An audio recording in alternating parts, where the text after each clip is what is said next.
Welcome to episode King in his 80. castle. Mr. Sandberg.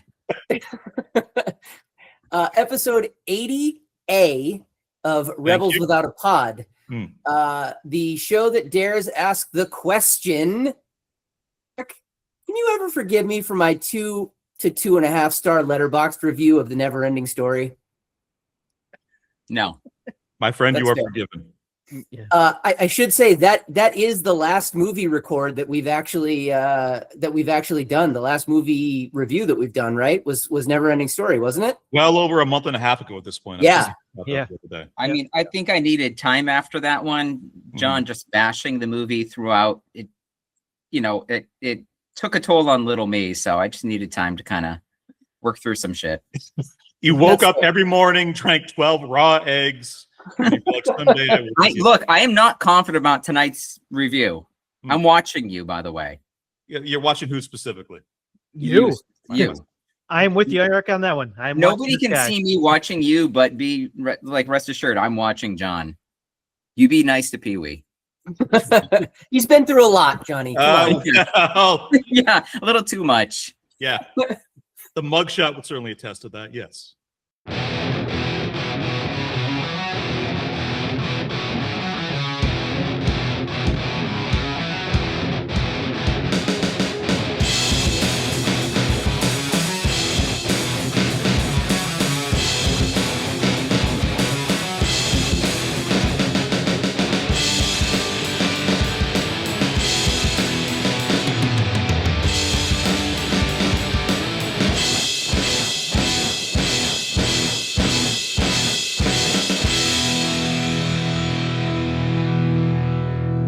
So anyway, tonight on the show, episode 80 kicks off our, quote, Ladies to the 80s cycle with Tim Burton's feature debut, Pee-wee's Big Adventure.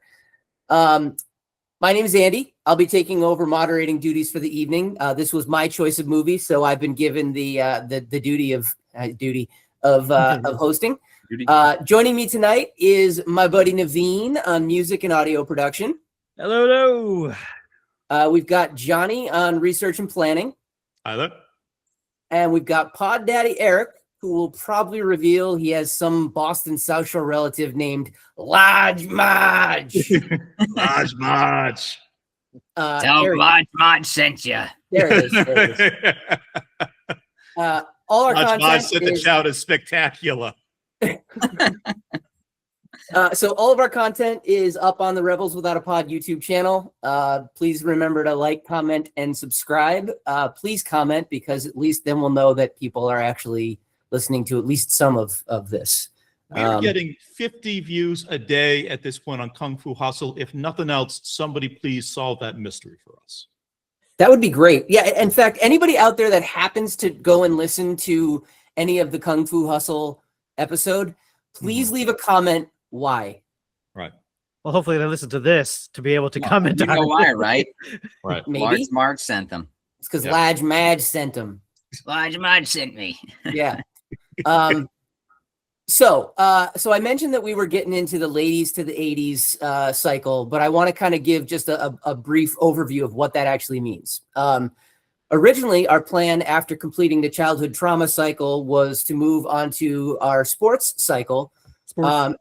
And I know Johnny was super excited to get going with it, using his pick, 1978's blockbuster, The Bad News Bears Go to Japan, which, by the way, is real. Which, by the way, will probably not be in any sense problematic. No, couldn't be. 79. Also with Walter Matthau, or is like some other unfortunate? I did. That's all the research I did. I think it still is with Matthau. I think it is Walter Matthau, but I don't know if it's all the same kids. I'm not really sure. That I think it's different. I wonder what the title is, though. The Japanese title. It's like Poko Ike Kuma-chan. That's what I have written here. So yeah, right. That's probably it. It's Doki Doki Panic 3. Yeah. Joke for one person out there, and he's a co-host. And he's on the show. But anyway, it's not Walter Matthau. Who is it? Tony Curtis. Oh, that creates all of its own sets Yeah. of questions and concerns, probably. Anyway, so we've decided to zag a bit and spend some time exploring a few of the what we consider to be glaring gaps in Johnny's 80s movies, 80s movie watch history. Well, like a bit more context to the theme. This was supposed to be a one-off episode because the amount of just, I think, emotional torture that we kind of put Andy through over the Halloween spooky season, a basket case in particular. Like the three of us kind of sat down after the basket case record and like, let's give Andy a one-off where he just can kind of pick whatever mellow, pleasant, probably nostalgia-heavy sort of thing that he wants to do instead. I forgot that was what we were doing. You're right. Right. That was the original. That's how it started. Right. I did forget about that. And then you just went through all this list of movies, and Johnny's like, "Nope, haven't seen it. Nope, haven't seen it. Nope, Yeah. haven't seen it." That still blows my mind, by the way. Yeah. All the ones that we're not going to cover for this.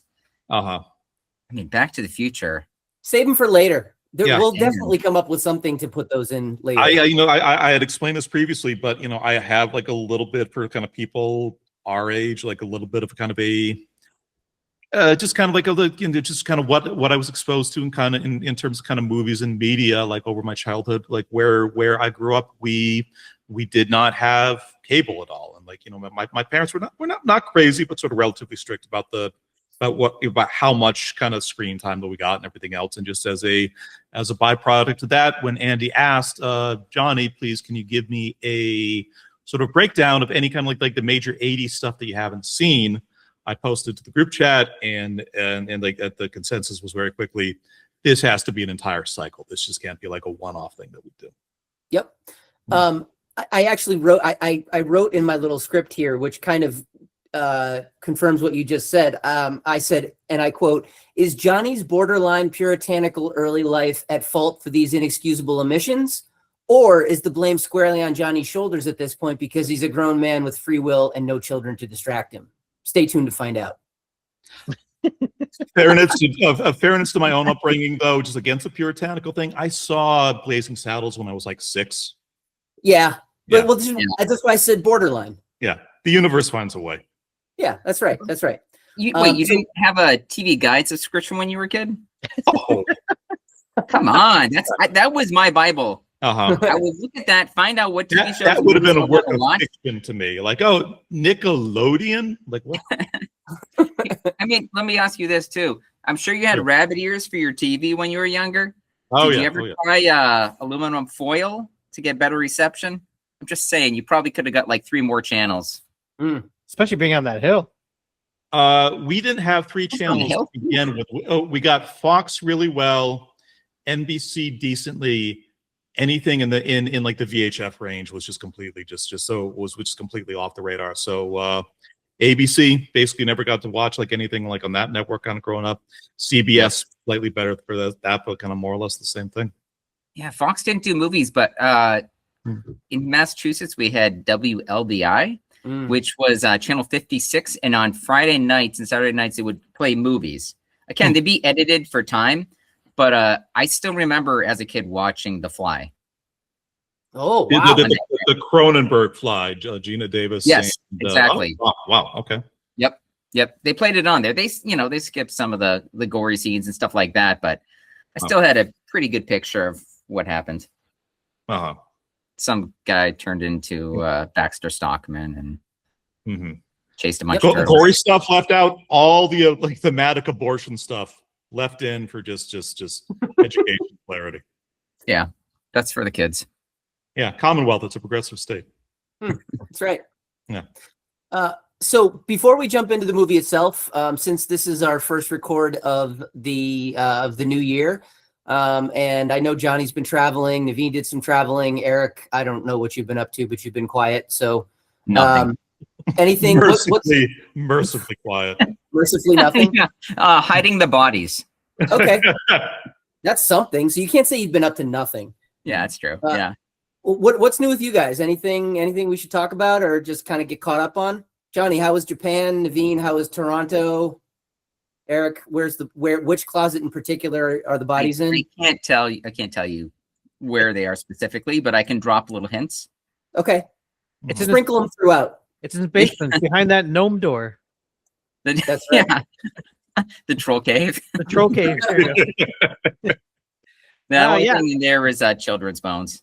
Yeah. Can fit more because they're smaller. Right. Yes, that's true. Yeah. Nice. Yeah, went out to Toronto. I did not join you guys for your long winter's nap episode, which was quite fun and interesting to listen to and edit still. But yeah, went to Toronto, enjoyed the city, got to see a lot of family and that I hadn't seen in a few years, basically because the COVID thing happened and then life changes, things happen. So it was great to catch up with them after so many years of not going there because my daughter and I had been going basically every year for a while, for a good 5, 6, 7 years. No. Yeah. That extended family, everybody, you're very close to kind of pretty much everybody up there. Yeah, I mean, even when we were young, we would be going there once a year when we were kids and stuff. My parents would drive up there. Did the family ever And then have did the extended family ever have like a sit down, sort of full watch of Cholet? Duty. No. I like that. Good recovery, by the way. Yeah. You're like, sit down. He's like, dude, that's kind of fucked up question to ask, but yes and yes. Yeah, actually both. It's better than shitting up. Oh. I mean, I haven't tried that yet, but Yeah. Your word for it. There's Yeah. still time, Eric. You should. Yeah, there's still time. Right. I have no commitments. I don't have kids. It's fine. I'll make it a thing. I found the true upside down. Zing. I was trying to think of something like the Southern Hemisphere and Coriolis, but yeah. You just try to bend down and touch your toes and just let it rip. Mm-hmm. Has anybody here actually finished Stranger Things? Not yet. No. Don't do it. Don't do it. Don't do it. Nope. Once episodes started becoming 2 hours long, I gave up. Yeah. Gotcha. No, I finished them. I just have the last episode to watch. I haven't done it yet because we're waiting for my daughter to catch up, and then we're going to watch it together. Mm-hmm. Nice. It was. I'm in a very bizarre position of I can't get a haircut until I actually finish Stranger Things. Is there a reason for that? It slipped out like a few months back that my barber is maybe the biggest Stranger Things fan in like Southern Nevada. Oh, and I worry that that he's just going to be incensed if I kind of come in. I'm not going to be able to kind of hold my own like a conversation about like got it. Words. Got it. Yeah. Well, I mean, it's the weekend, Johnny. There's still You got time.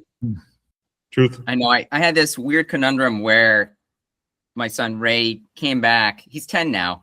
He came back home and he says, "Hey, I need to watch Stranger Things. All the kids in my class have seen it at this point, and I'm the only kid that hasn't seen it. So I have an idea of what happens, but I want to watch it during break." Right. And I'm like, "Oh shit, I don't think I can do this. They swear too much in this. There's violence. There's sex. They don't show too much sexy stuff, but there's sexy stuff." And I'm like, maybe if I handhold them, we can get through it. But then I was on a call for work, and my boss was like, "Yeah, so my daughter stayed home sick today. She's watching Stranger Things. She just had her 10th birthday, so I promised her she could watch." And I was like, fuck, you put me in this position. I have to let my kid watch it now. All the kids in his class was not enough, but you saying it, I'm like, I feel like the bad parent. I got to do it. So I spent we broke it out like a couple episodes a day. So 1 week we're just watching season 1. Mm-hmm. And it was Justice for Barb. Yeah, Barb was the weird one. He didn't understand why when they show what happened to Barb and they had the slug come out of like her nose or something like that. He's just like, that doesn't look like Barb. And I'm like, oh, let's just go with that. Let's just go with that. Yeah, that's Barb's probably still around somewhere hiding out. This is Ray's version of QAnon. He's like, not real Barb, not my Barb. Not my Barb. Here's the best part though. We got to the scene where Steve has Nancy and his couple of his friends over at his place, and they have this pool party. They're drinking beers in the back, and Barb's there, and then Barb gets kind of like shooed away, and then Nancy goes upstairs with Steve. But lo and behold, Jonathan Byers is out in the woods looking for evidence of what happened to his brother with his camera. Sees Nancy upstairs. I remember this. Yeah, Steve. yeah. And there's that scene where she's just like in front of the window and she takes her shirt off and you see her like naked back with like her bra strap and stuff. And Jonathan just kind of digs in and starts taking pictures. Right. Like he's really into this. And not like, to step on our spot for like a future episode, but he puts a Frankenstein mask on first, and then he's like, butterfly. Me bad. And he feverishly beats one out. So Ray's looking at me and he says, so what's he taking pictures of? And I said, fodder for later.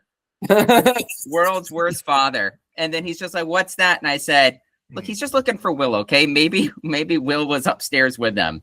Maybe he's in the back. He's like on the bed, like jumping up and down or something. I don't know. And then it gets. You have to save it for later. You have to save it for later, so he can't be one of the Paul Reubens of the world.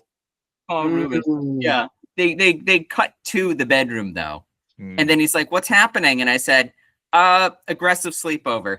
I'm like, "Don't worry, you'll have these when you get older." And he's just like, "Where's everybody else?" I'm like, "Sleeping in different rooms." Did he buy it? He did. He really did. And then I went to fast forward because I'm like, "Oh, they're gonna do some smooching or something naughty." He's texting his friends. He's like, "My father has no idea what sex actually is." Yeah, I know. He's like, "I'm 10. I know what fucking is, Dad." He's Googling how to talk to dad about sex. Yeah. He's like, "Dad, it's like that old Richard Pryor joke that I love about like, he just kind of talks about like when he was like 10 or 11, he thinks he's discovered jerking off, and he's kind of sitting there like literally the first thought he had was like, man, this is amazing. I bet Dad doesn't know about this.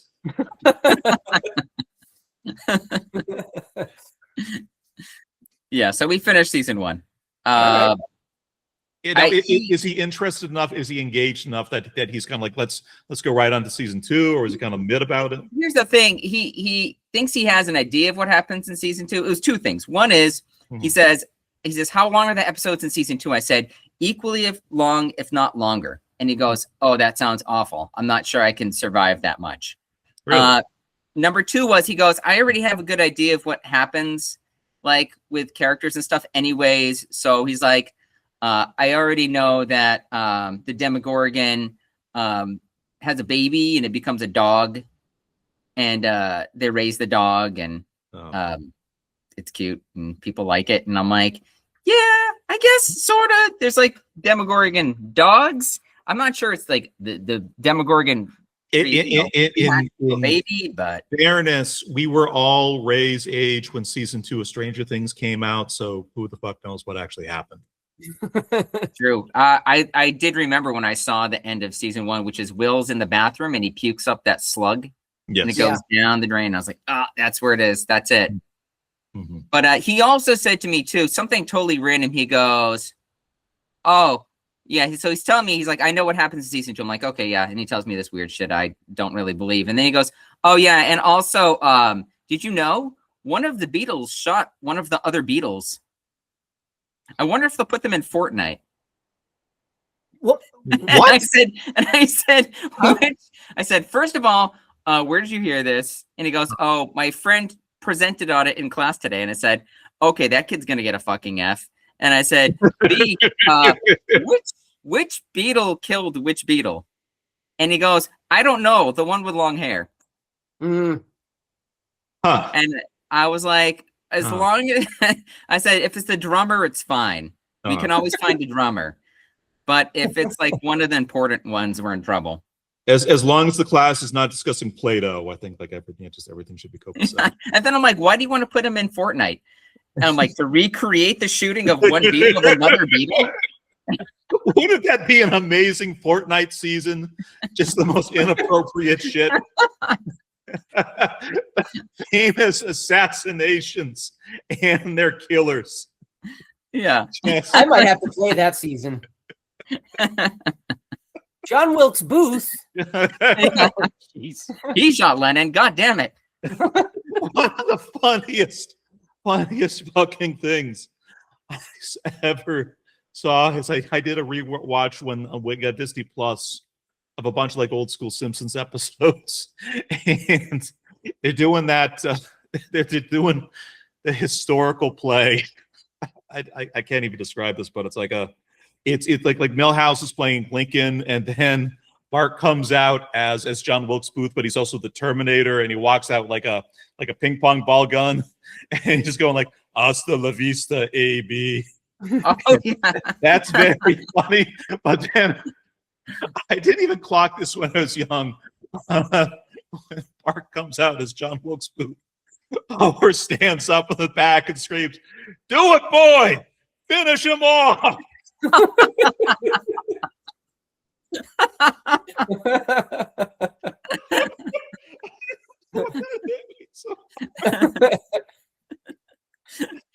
God, how old were we when that came out? Oh, I'm wondering, like, how many of us actually reacted to that? None of us got it at the time. We're like, yuck, yuck, yuck. That's funny. When we saw it, in '93, like what the kids are doing is funny, but just seeing the dad get so mad and violent and just into the fantasy of the thing, watching that shit is. Yeah. Oh my God. Ugh. So Johnny, how was Japan? Yeah, I got engaged. That was cool. Oh, Congratulations! Thank you. But then the flight back was the single most terrifying flight I've just kind of ever taken in my life, and that was. You realized that you were engaged to be married? And then he left. Part of it. I mean, He left his fiance. it wasn't completely. The in the thing back around of me my was mind. shaking and falling apart, and I didn't think I could find any stability in it. Welcome to being married, friend. I'm sitting on the plane. All of this is a metaphor. Yeah. No. We get off on we get onto the plane, and I'm Wait, I'm sorry. Did you say we? Oh, wait. just that they like the Oh my collective goodness, we who's just there use with the you? other passengers. Oh, okay. All right. Yeah. No. We get on the plane, and pilot comes on. He's like, "Yeah, so ladies and gentlemen, there's going to be just a couple bumps during takeoff. Sorry about that. We'll try to get through it as best we can, and then at about the halfway point of the flight, we may kind of just have like a few more bumps." Okay. I fly kind of just quite a bit. I've done, particularly that sort of kind of Pacific Ocean kind of crossing any number of times. This is not none of this is sort of particularly new or intimidating to me. But we take off from Narita Airport. We fly through a freak snowstorm that had just hit like Tokyo about like an hour and a half before. What? And this is the second time in my life that I had ever been on a plane where I heard other passengers screaming. Because this was just the this takeoff out of Narita was the most like just build and build. It literally turned into like a roller coaster at one point. People are lifting Screaming. That's amazing. up in their seats and just kind of getting slammed back down into it. Wow. Did everybody take their crash positions? It No, nothing. No. No, Did you order a beer at that Not the point? reference. No. one more time. What was No, the good. reference? Isn't that airplane? It's like Oh, assume there's Oh, yeah, crash yeah. positions, and they're just all thrown. They're all over the. Yes, Like- yes. So we get through that. That all kind of clears in about 10 minutes, and just people are crying. Some like the kids on like the flight are still screaming, like as we're kind of like hitting like the en route airspace, and then the pilot comes on, is muttering stuff on basically almost under his breath for about 5 minutes. We got no information, no idea what's kind of going on, but everybody remembered that he said at about the halfway point there's going to be more turbulence. So everybody the entire time, myself included, was like, is it going to be as bad? Is it going to be as crazy as just what we kind of went through? It sort of really wasn't. We kind of hit like a weather system kind of south of like Alaska and the Aleutian Islands. It was like kind of like the regular sort of unpleasant kind of jittery kind of whatever that they very frequently sort of kind of deal with like at the ocean crossings. But just everybody was at the edge of their seat because everybody was thinking, is this going to be more of the same roller coaster lifting out of your shit, everybody screaming thing that we just kind of went through? I want to know how they were screaming, by the way. Were they all like, Nani? Nani? Nani? Nani? Nani? They were just fucking screaming, dude. I I can't really kind of articulate more than that because like what was really the most upsetting thing about kind of being in that experience is just kind of not the specifics, but just the fact it's not one or two people. The fact that this just everybody reacting collectively to what's happening in the airplane at the same time. There's about race or creed. Yeah, it just the white people, all the white guys that are single and they're like 30s or 40s. You're like, I gotta get back to my Pokemon card collection. There was literally a 6'9" dude with purple hair sitting in like the row, like right in front of me, and he was cradling like a stuffed Togepi the entire time. Not even making that up. A stuffed what now? This yeah, it's a Pokemon. The specifics are not important. Okay, Pokemon. That's all you had to I say. didn't talk exactly. I was just kind of doing my thing, staring out the window the entire time. But did he identify as a Gengar? A boy or a Gengar? Hey. I pushed that one. Do you fly overnight on the way back? I'm trying to figure out how that works. Is it an overnight flight or is it? You land an hour earlier than you. Right, so it's daylight though, pretty much the entire way. It depends purely like on when like the plane itself like actually when it kind of flew out of You flew out of Nevada or California or no? This is Tokyo. Oh, I'm sorry, you're coming back. So coming back. But what they also do is, you know, like the newer 737s at this point have this auto tinting feature on the passenger windows where they just kind of decide automatically whether or not they're gold, just at what point do they let stuff in. So you're just the blackness you're kind of staring out from the window through may or may not be completely artificial. I cannot tell you whether we're flying in like the sun or the shade the entire time. The funnest thing about those is there's like a button or something that you can touch to like brighten them up if you want to see outside. Right. And I've legit seen somebody fall asleep leaning on it, and then their window like brightens up, and then they wake up because it's so bright next to their head, and then they move away and it starts to get dark again. This particular airline I flew, like they did not even have kind of those buttons. It was just like, you know, they were just like, you know, just too many people sort of getting kind of sunburned by kind of falling like asleep against the consoles, you know. Yeah. But I for like the past week I dealt with that, had an 8-hour layover in Calgary after that, and it's been like a straight week of just jet lag and sort of kind of deep physical and emotional confusion like since then. I mean, that's what happens when you get engaged in general. So I mean, I was already vulnerable. I know. Don't forget about the bacon jam. Oh yeah, you made bacon jam. I started making bacon jam at 2:00 in the friggin' morning because I've just been that insane like over like the past week. What compels you to be like you get back and immediately you have to make bacon jam? There's a part of my brain I've been asking that same question too. Look, I know I've got problems, but it's fucking weird, dude. It's been 2026. It's been a year. I mean, it sounds great. I don't know what the hell to put it on, but eggs. Okay, sure. Thing. Yeah. Eggs and bacon jam. Eggs and bacon jam, delicious. Yeah. How could that be bad? Yeah. Oh, Answer: it's not amazing. Exactly. There's no way that's bad. So that's how I've been doing. All right. Yeah. All right. Eric, anything to add? Nothing that would interest the team, but I've been nerding out and taking it easy the last week or so. Catching up. I started watching Jujutsu Kaisen. So that's a thing that I've been encouraged to do, which I'm not sure if I'm fully on board with, but hugely popular at this point. Right? It is. Season 3 is coming out for the anime, so I've been told I have to catch up. I've also been told season 1 is shit and it gets better at season 2, but it takes 24 episodes just to get to season 2. So wow, it's been a slog. One of those conversations. That's no fun. No. How long are each episode? Oh, it's like what, 25 minutes? It's on Netflix. Regular cartoon length. And what's the core concept of this anime? Like it's so it's about dead wizards or so what it is there's demons out there and people can make contracts with demons to borrow their powers, and they become like demon wizards, I guess is the best way to describe it.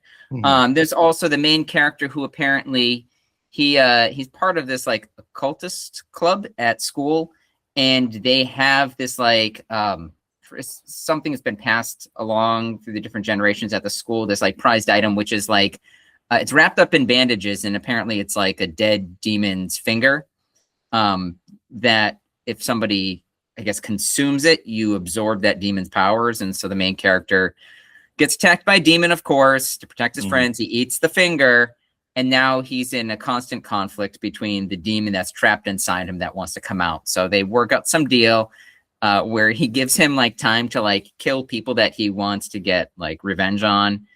And then in the meantime, he's just learning how to like control his powers. Isn't there some kind of ticking clock on the series as well, where he has originally 9 fingers remaining, but his fingers are getting gradually eaten over the course of the series? Demon had 4 arms, and so all its fingers got cut off. And so by like episode 2, he's already eaten like 2 or 3 of the fingers. And so he's being kept alive so he can consume all the fingers, and then they can murder him.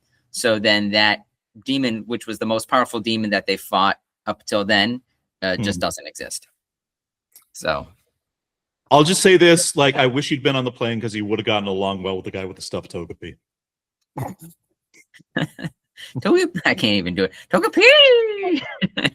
Perfect. No notes. Andy, you want to get to the movie? Yeah. So this is Johnny, where I'm going to ask you to follow some very simple directions, and then Exposition. Yeah. So take off your belt. So the first thing is I need you to mute the audio so you cannot hear, just for a short period of time, so you cannot hear Naveen, Eric, and I speaking. Okay, so just wave at me when you want me to come back on. Yep. Don't watch the screen either, because I don't want you to be able to lip read. Done. Okay. Excellent. Wait. So he can't watch the screen, but he's got to watch for the wave. Well, I'll be very effusive, and he'll be able to know. Yeah. Don't come back on yet, Johnny. No. No. Okay, so for those folks that are listening right now, we are going to be covering, as I'd mentioned, Pee-wee's Big Adventure. One of my favorite bits from Pee-wee's Playhouse was the whole secret word thing. So the 3 of us, and Johnny is not aware of this, the 3 of us are going to do the very best we can to get Johnny to say the word Alamo. And every time he does, we will be making a ruckus. I don't know if Johnny will even understand this because he didn't have television, as we've already established. So I don't know that he's even familiar with this. So it'll be even funnier if he's not.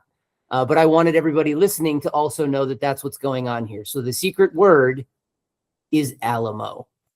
By the way, I hope he doesn't have any. Oh, wait. He's back. He's back. No. Going. Jump off one more time, Johnny. Mute us one more time. Is he off? Okay. I just want to say, I hope he doesn't get PTSD from us screaming, especially when he was just on a flight that was that almost crashed into the ocean. So yeah, we'll play it by ear. We'll see how it goes. We'll see how this goes. Okay, yeah, be fine. He's strong. Now is okay. Now is okay. So you can now hear all 3 of us again, correct?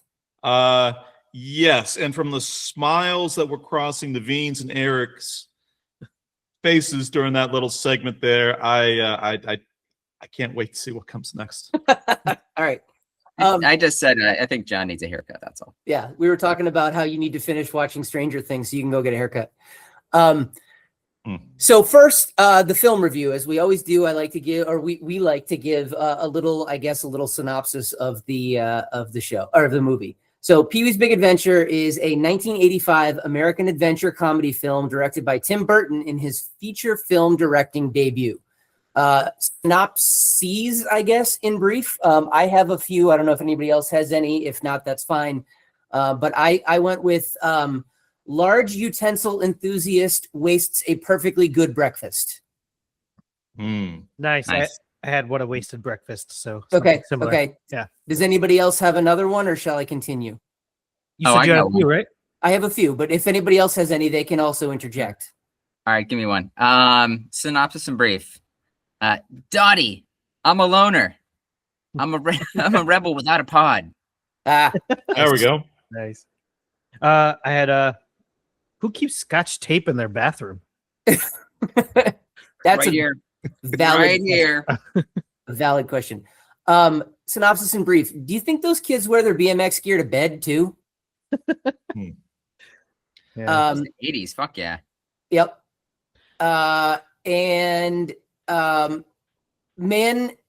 Synopsis in brief. Man takes tour of historical landmark, is disappointed by lack of basement-related content. Synopsis in brief. I looked it up. James Brolin, actually, Josh Brolin's dad. Indeed. Didn't know. And his mom is, his mom, I guess, was some crazy lady that basically met James Brolin and within a week asked him, so are we doing this or what? And he said, what are we doing what? And she goes, getting married. So she basically strong-armed him into getting married. Did he fly back from Tokyo after that? I think he did. Yeah, through some pretty Wait, bad wait. turbulence from what I understand. Did she snap her fingers in the bedroom? I think so. Mm-hmm. All right. So the film, did anybody else have any more synopses in brief? No, I think I'm good. Yeah, I'm good. Okay. Film stars Paul Reubens as Pee Wee Herman, along with Elizabeth Daly, Mark Holton, Diane Salinger, and Judy Oman. The screenplay, written by Reubens with Phil Hartman and Michael Varhol. Yes, that Phil Hartman. Yes, that Phil Hartman. Yes. Tells the story of Pee Wee's search for his stolen bicycle. The film was a commercial success, grossing $41 million domestically on a $7 million budget. Pee Wee's Big Adventure received generally positive reviews on its release before eventually becoming a cult film. Roger Ebert didn't actually review the film upon its original release. However, he did add it to his guilty pleasures list in 1987. He said he was impressed by, quote, how innocent, how playful, and how truly eccentric, unquote, the film was, and how the film created a, quote, whole fairy tale universe, unquote, comparable to Alice in Wonderland and or The Lord of the Rings. Which seems like a stretch, but, Sure. I like John's reaction. He's like, Mhm. these fucking movies. yeah. All these fucking 80s movies. Yeah. So I guess I didn't even read the book for this one. But you did. so. I guess before we jump into questions, the overarching question is, does anybody have any initial impressions, general thoughts about the movie that they want to share now, or would they prefer to, I guess, perhaps save it for later? Because this is my first time watching this as kind of per the theme. I do have some general impressions, but I did want to kind of hear from like all three of you for kind of what your history is generally with this movie. I know minimally Eric is like a pretty big fan of it. So Papa, do you want to kick us off? Sure. I forget what came first, the movie or the TV show. I feel like it was the movie. The movie know came first. Paul They came- Reubens had TV like show the based on that. stand-up bit where he would be Pee Wee Herman, Mhm. and then I guess they made a movie based off that character, and then it became a TV show. I loved this show growing up. I had the toys. I wanted to get all of them, but I could only afford a few because they were so expensive. I did not have the talking Pee Wee Herman doll. That was like a bridge I wouldn't cross. Mhm. But every Saturday I'd watch this show, and it was later in the morning. It was not like an early morning Saturday show. It would happen later, like maybe like 10:30, 11, something like that. And then I eventually liked it so much I would record episodes and then like watch them again because I just loved all the little vignettes as part of that show with like Penny, like the claymation bit Penny, all the different things, like the rubber band ball that he would have, and I wanted to make my own rubber band ball, so I would start collecting rubber bands to do that. He had like an aluminum foil ball, I think, at one point. Yeah. I wanted a talking chair. I wanted a talking sofa. I wanted talking fish. I wanted a talking globe.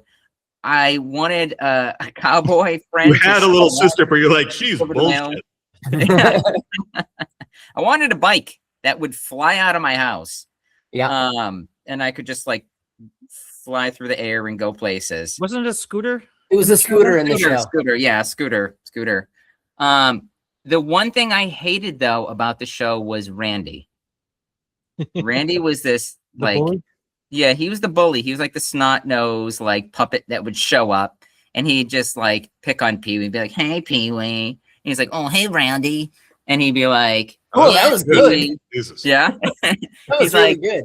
he's like, "Pee Wee, your house is kind of like stupid," and he's like, "Randy, I think she'll leave because nobody likes you here." And Let's definitely make that a short. Jesus. Yeah. for my birthday, I remember I said I want the Pee Wee action figure, and it comes with like I think like John B or Globy or something like that, but also it comes with Randy, and I was like, fucking Randy, I don't want Randy. So I remember after I opened up, I played with Pee Wee, and I was all excited. I remember intentionally taking Randy. Randy was banished from the house. So what I did, he's only like 1.5 inches tall, like plastic toy. I took him and I wrapped him up in like this string, and then I buried him in my backyard. Like I dug a hole and I buried him in there because he was banished from the house because I'm like, I hated him This is what so he was much. doing over winter break, is digging Randy back up. I dug him up actually years later. Why? Because I had convinced myself I thought it was a fever dream. I'm like, what happened to Randy? And then I just thought about it for a while. I'm like, wait, I buried him, didn't I? And I actually dug up the hole that I had buried him in. He was there covered So in what did your crime and parents shit. say when they just saw you randomly just kind of digging up holes in the yard? Like, I was gonna say when I was burying Randy, they're like, Oh. my dad was he's like, I'm gonna go out and say something to the boy, and my mom like held him back, and she's just like, let him do this. He needs to do this. So Catharsis. kudos to moms. Your dad's trying to be supportive. He comes out, he sees you burying Randy. He's like, "Do it, boy! Finish him Yeah. off!" Finish him. Yeah, he's like, or he's looking at that and he's just like, that's like 2025, like $50 worth of toys there. So maybe take it easy on Randy. I'm surprised that wasn't your childhood trauma pick. Mm. Yeah. Man. Oh my god, this movie, I've seen it hundreds of times. I don't know how many times. I've seen this. I've seen Big Top Pee Wee. I've seen the new one on Netflix, and this is by far my favorite one. The Netflix one, a Judd And- Apatow production, right? Like a Yeah, pretty yeah. big budget, big deal. But the thing that A killed buddy me about comedy this with Joe original one, Manganiello. Mhm. oh really? The original one though, I don't know what it was about it. It felt to me like almost like a horror movie. There were scenes that genuinely For terrified sure, me. for sure. Yeah. Right from the start, where Absolutely. they have like the Tour de France, Pee Wee's Dream, and then you hear the bell and everybody leaves, and I'm like, oh my fucking god, what is happening? Is he in hell? He is in hell. Hmm. And then it's just like, oh, it's a dream, and then he has Mr. T cereal and pancakes. Mm-hmm. That's right. In a nutshell. In a nutshell. Naveen, what's your history with this? Pretty similar to Eric's. Well, I'm not that similar, but definitely started watching the show first, and then found out there was a movie and watched the movie, not knowing the order of it, and so was really into the show. Great show again, as Eric had mentioned. The Christmas special is one of the things I remember so much, especially when he went outside and he's like, "Ew, yellow snow," and then he's like, "Let's make snow angels," and he jumps in the yellow snow to make snow angels. You're like, did he just Have you gone back and watched that? It doesn't hold up at all. Oh, All the man, I musical haven't. acts that show up, the Really? yellow snow, sure, but Wow, I'm surprised. Cowboy, where's Cowboy Curtis? Who's this suave black gentleman that's replaced him as the Curtis mailman? played by Lawrence Fishburne. Am I remembering? Yeah. Correction, Uh-huh. Larry Fishburne. Larry Fishburne. Larry. That's Oh, true. you're gonna say Good call. Sir Lawrence Fishburne. Mm. He's not. He's not been knighted. Sorry. So yeah, so I didn't have the toys He's or just been anything. red-pilled. Yeah. Oh, Miss Yvonne, you beast. Didn't have the toys or anything, but just again love the show and then love the movie. Definitely Big Top Pee Wee, and I think I've seen it once, the new one on Netflix there, so it wasn't as good, but It's definitely. okay. I enjoyed Big Top Pee Wee. I thought it was good. Definitely not as good as the first one, Big Adventure. That's the one that takes the cake. So that's my history with it. And then we did, I believe it was the one you did not make, the episode we did of Rebels that you didn't make there, Eric, where I kind of talked about recently. There's a documentary that Paul Reubens actually did on himself on HBO, which is where I first learned that the movie came out before the show. Like it was a character that he did with the Groundlings, and Phil Hartman was there as well, and it was adult themed. And then HBO picked it up, and they did Groundlings, a very, very famous LA-based sketch group. Hartman, Reubens, and Jan Hooks were all in it at the same time, and we're sort of contemporaneous each other. Yeah, still running, still doing shows to this day, like out in Los Angeles. Nice. All those connections that all these comedians made back in the day. Yeah, and just see where they ended up, just fucking astounding. Right. So well, maybe not Phil Hartman. But the others are fun. Maybe not. Yeah. Yeah, I don't know. The Phil Hartman thing's pretty astounding the way that all went down too. Let's be honest. What he's able to accomplish in a short amount of time. Sure. Yeah, he did quite a bit. Yeah. So movie was great. I love it. Still love it. I mean, yeah, there's some things in there you're like, oh, that's all right. But overall, it's an awesome movie. Yep.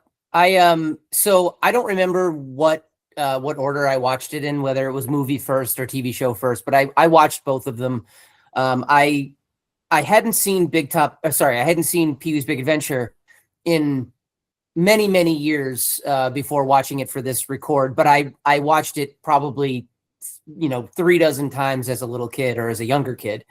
But I remembered loving it, and I loved it, again, all over again. I watched it with my daughter and my wife, and my daughter thought it was weird, which is accurate. It is weird. But I think she found some enjoyment in it at the very least. But yeah, Pee-wee had a rough go of it in the, I guess, was it the 90s that all went down? 91, and then in like the early 2000s, things kind of he had a he had a couple, more or less kind of self-inflicted, but it's just not the most egregious, just kind of turns. But the fact that he kind of got to make another movie finally, like after all that, and the fact he kind of died sort of kind of respected and kind of redeemed is really kind of like a very interesting part of the story. Yeah. Are we talking about Paul Reubens or Pee-wee? Because I do remember Pee-wee had that accident on a scooter, and he was hospitalized for a while, and then Globey got cancer, and that was pretty tough on him. So I mean, oh boy, that was dark. And then Randy disappeared. Somebody apparently buried him alive. We don't talk about Randy anymore. Bonnet Randy. Yeah. Good pull, John. Good pull. There we go. Yeah. But I will say, I brought him up a dozen times in the past on this show, and I'll probably do it a dozen times more. But there is an episode of Conan O'Brien's podcast where he interviews Paul Reubens, and it's one of my favorite episodes, I think, of Conan's podcast. It's really, really good. Paul Reubens comes off fantastically. He's quick. He's got great stories. I think he's very self-aware. He knows exactly, sort of what he came through, what he inflicted upon himself, and how lucky he was that he was able to come out of it on the other side and still be, accepted and in a lot of ways respected as well. So highly recommend that episode of Conan's podcast if anybody feels like listening to it. But yeah, great movie. Loved it. I know that I guess a little bit of a spoiler. I know what Johnny's review on Letterboxd was for this particular movie. I will leave it to him to don't do it to me. Here we go. Do not do this. I should say us. Don't do this to us. So Johnny, this is the royal us. Yeah. What did you think of the movie? Don't be the Randy. Actually, wait. Before you answer that question, let me ask another question, a precursor question. Did you watch the show as a kid? Were you able to? Let me start there because I think that's like the best way to kind of set up my thoughts. At the Okay, moment. go ahead. Go ahead. Pee-wee's Playhouse was the first banned television show in my household, and I think probably the only, kind of like just sort of looking back and kind of growing up. When my brother and I were coming up, we would my grandmother lived in like a little kind of in-law apartment kind of next to the, like just attached to, like the farmhouse, and on Saturday mornings Tim and I would go sort of visit grandma, long gone, never forgotten. We'd kind of sit there and we just kind of watch Saturday morning cartoons with her. Like it was just like just a really happy and just a really a great memory of my childhood. She fucking hated Pee-wee's Playhouse, though. Wow. These cartoons. I mean, she liked the more kind of sweet, innocent. She loved watching Muppet Babies with us, and like the more just kind of like subdued, kind of mellow stuff. When we started getting into like the more kind of violent, kind of boys cartoons, cartoons like like the He-Mans and Silverhawks and Thundercats, like all of the rest of that. She could roll okay. Those are manly men. Grandma though could not stand Pee-wee's Playhouse. I remember watching exactly 2 episodes of it with her at her little apartment. And then apparently I didn't discover this until years later, but she actually went to my father and she said, I don't mind watching the cartoons with the boys, but I just can't stand that awful Pee-wee. Okay? Her own words, verbatim. Heard about this like after the fact. So my dad said, okay, John, you and your brother have to figure out something else to watch because you can't watch Pee-wee's Playhouse like anymore. So I had maybe growing up watched an entire like 2 episodes of the show. I have no memory of it. I have kind of no sentimentality of it. And then about like a year or so after that, there was a Christmas where we got my brother and I each got a present from kind of like a just technically like an in-law, some just kind of secondary or tertiary, like sort of like extended family member. And I opened up my present and it was a Cherry action figure. Again, let me say it. It was a Cherry action figure. And not the fruit, the lounge. Cherry. The character from Parker Pee-wee's Lounger. Playhouse that all I knew about from 2 episodes I barely remember of the show was it was a chair with a face. Okay. And I'm looking at it and I'm like, this is 96, 97. I am looking at that with like a 6 or 7-year-old's version of what the fuck is this? It was the worst action figure I had ever received as a Christmas present. It had I can picture Cherry's dumb fucking face on this thing, and like the material on the action figure, it was like that super hard felt that they used to make jewelry boxes for old ladies and everything else. And this is 97. Yep. I'm sitting there like I'm expecting Mum-Ra or some shit like that. I'm Cherry, nice. And I hated it. I hated everything like attached to it. Then the following January, a classmate of ours, Naveed and I actually graduated with, he had a birthday party. We went over and they were doing regular birthday party shit, but they were also playing Pee-wee's Big Adventure on the TV, like in the background. I sat down, I watched like a certain part of it. I got to about the Large Marge stuff for whatever reason didn't freak me out the way I know that it freaked out a lot of people our age, right? Like that's a. Do you guys like remember kind of being scared of that? It screams as an adult. You realize how much it screams like a touch from Tim Burton. Oh yeah, definitely. He's all over that one, and it's just so random. And throughout this entire movie, there's some bizarre shit like the clowns that are just people with the clown makeup and stuff, and they're torturing his bike, and they have the claymation dinosaurs that are chewing on it and stuff. But I remember that one scene, and I'm just like, what? It's so weird. Yeah. It's such a weird thing. But Tim Burton's like, let me just like pop this one off. And then like the rest, you can do whatever you want with it. Right. So I remember getting about like a third of the way through that movie. And I think kind of just at the point where Pee-wee and Simone are sitting in like the dinosaur's mouth and the sun is coming up. and I just kind of realized to myself, I don't like this movie, and I don't give a fuck about whether or not he finds his bike. And honestly, this guy is an idiot, and he's probably going to die looking for it. You're also like, man, Simone's really shitty at French. Like, her French accent is awful. She should never go to Paris. So I had no curiosity about kind of revisiting this movie again until we kind of brought up kind of watching this with the pod. This is the first and only time I've gotten all the way through. I'll sort of be very kind of quick about my review. Like Andy said, kind of reflect in Letterboxd. I really dug everything kind of around Pee-wee. Like I dug the Tim Burton direction. We hadn't mentioned previously, but this is Danny Elfman's first movie soundtrack ever. Yep. And I mean, he was kind of famous for Oingo memorable. Boingo, but he was just like, he was like a fucking singer. And he goes in, it's one of the most banging soundtracks like you'll ever hear in the movie. And you see so many kind of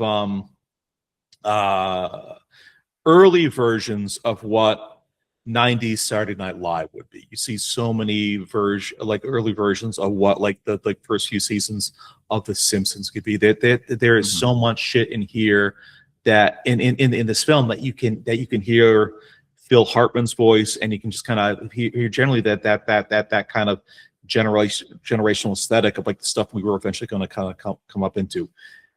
Manny the ex-con, easily MVP, like the show for me. Every single fucking thing that he says is a Lionel Hutz or a Troy McClure point. You can hear every arrivederci, baby. It's the most Phil Hartman shit ever. I laughed at some things in this movie really, really hard. I thought it was hitting, and this film is a jumping off point for obviously for Burton, obviously for Elfman, obviously for Hartman. But the thing that just didn't work for me coming to this movie as a 45-year-old was I don't think Pee-wee is at all entertaining. I don't think he's funny like as a character, and just every single thing he did, which is exceptions kind of here and there. There's some things that made me laugh, but like this guy and this character and this performance is just it's licorice for me. It's nails on a chalkboard. So I kind of respected where it came from, and I think for like if I had the context of just growing up and really loving the show, this would probably be my jam as well. But it just this is a movie I enjoyed everything on the periphery, but I couldn't get into what the core of it was about. I'll just say this: if I had a DeLorean, I would go back in time, and I would find John with his brother watching TV on Saturday with grandma.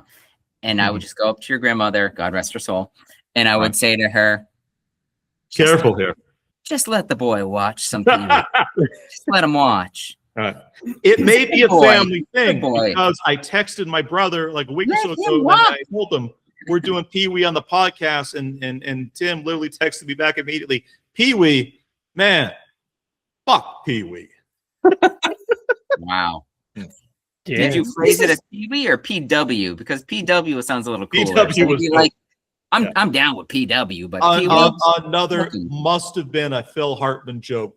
James Brolin and Morgan Fairchild coming out as PW Herman at the end of that movie is one of the funniest. I'm also kind of shocked that like I legitimately did not know for this film. Does he get his bike back at the end? I had no clue. Just through cultural osmosis, I'm watching like in the chase through the studio lot at the end. I'm like, he goes through a Godzilla set and through a Twisted Sister video. How did I not know this was kind of coming like ahead of time? That ending, yeah, right at the end when he's going through the sets, all that. I did want to look up though. They were filming that Godzilla movie. I'm like, is that the real director of Godzilla? I'm just curious. Because there's all these other people that you recognize. So I'm like, wouldn't that be fun? But I'm probably just making it up. Don't listen to me. Interesting little Vigo's Toes.